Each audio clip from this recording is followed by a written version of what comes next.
एक बँकेचा मॅनेजर होता. कर्म फिरून आपल्या जवळ येतं दादा. ते कसं येईल कुठून येईल आपण सांगू शकत नाही, पण ते येतं आणि ते फेडावं लागतं. कसं बी फेडावं लागतं. बँकेचा मॅनेजर होता. काहीतरी बँकेमध्ये भांडण झाली. जो हाताखाली त्याचा नोकर होता तो नोकराकडे आला. त्या नोकरच्या यानं संदिशी कानाखाली वाजवली. लागली नाही. थोडा आवाज दे त्यांना. खाली वाजवले. हाता हा नोकर होता. हा काय परत त्याला मारू शकत नव्हता. त्याला इथं राहायचं होतं, पोटासाठी काम करायचं होतं.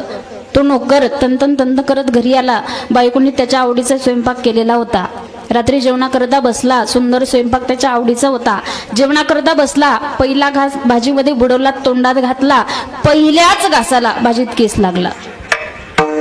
अगोदर राग आलेला होता, जास्त चिडला हा. आणि तुम्हाला एक सांगणं आहे, जपून करत जा बरं स्वयंपाक. हा नाही तर पप्पाच्या बापाची कानाखाली खातात.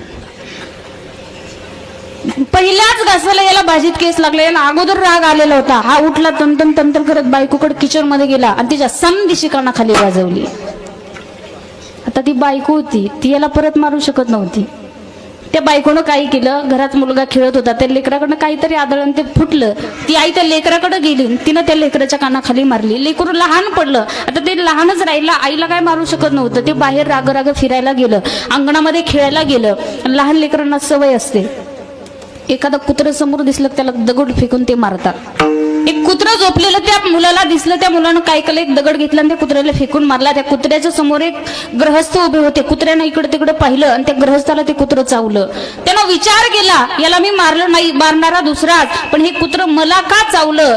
ते कुत्रं ज्या गृहस्थाला चावलं का, तो होता बँकेचा. कर्म कोणाजवळ आलं, यानं केलं त्यालाच फेडावं लागलं. तुमच्या माझ्या जीवनात पण असंच आहे. म्हणून जगद्गुरु तुकोबराय सांगतात, कर्माचा जो काही भाग आहे तो ज्ञानावर आधारित आहे.